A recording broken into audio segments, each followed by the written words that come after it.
পাকা বুড়োকে বলেছিলাম ওর দুটো ফটো তুলবো, তাই দেখো কেমন হাসাহাসি। ছোট মা এখানে গাছ পাকা বানিয়ে কেটে নিয়েছে সবাইকে দেওয়ার জন্য। আর আমাকে জিজ্ঞেস করছিল আমি খাবো কিনা। আমি কিন্তু ভালো খাই। বুনু জানলার পাশে বসে ক্লাস 3-র একটা ভাইয়ের প্রজেক্ট করে দিচ্ছিল।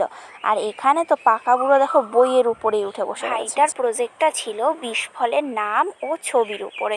তো এখানে কিন্তু বুনু দেখো 6-6টা 20 ফল এঁকে দিয়েছে। আঁকাগুলো কিন্তু দারুণ হয়েছে, আমার কাছে তো খুবই ভালো লেগেছে।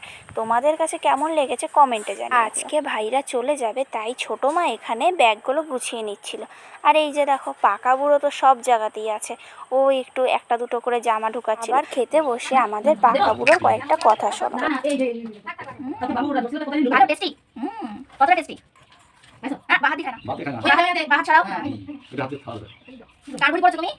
দিদি তোমাকে শাক কে দিয়েছে? মাছি।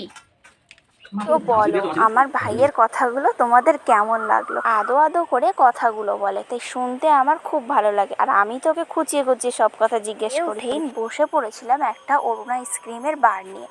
এখানে আমি সবাইকে দিয়ে দিয়েছি দেখো প্লেটে। গরমে ঠান্ডা খেতে কার না ভালো লাগে। আমি ভাইকে এখানে রেডি করে দিচ্ছিলাম, কারণ ভাইরা আজকে চলে যাবে বাড়িতে একটা বাচ্চা থাকলে বাড়িটা কিন্তু পুরো মাথায় করে রাখে। আজকে মনটা খুব খারাপ লাগছে জানো। বাইরে বেরিয়েই ভাইকে নিয়ে বুনু একটু ঘোরাঘুরি করছে। ছোট মায়েরা যাবে টোটোতে, তাই বাবু এখানে ব্যাগগুলো টোটোতে উঠিয়ে দিচ্ছিল। বুনুর পরে এবার আমি নিয়ে নিয়েছিলাম একটু আদর করতে। আর এই যে ছোট মা, দিদা, ভাই উঠে পড়লো।